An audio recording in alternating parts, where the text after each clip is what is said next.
should Orlando Pirates appoint coach Mandla Ncikazi on permanent basis?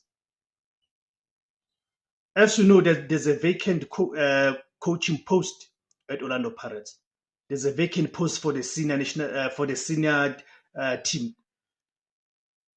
and we know that for the past 4 games, of course, Coach Mandla Ncikazi, who of course served as the assistant coach to the previous coach Jose Rivero for the past 3 seasons, was appointed as an interim coach to ensure that he finishes the season. So do you think, guys, that Orlando Pirates should appoint him on permanent basis? Before you go deep on it, guys, please, guys, help me to grow this platform. Greetings, my name is Demos Kosana. The name of the platform is Total Football TV. Please, guys, you can grow the platform.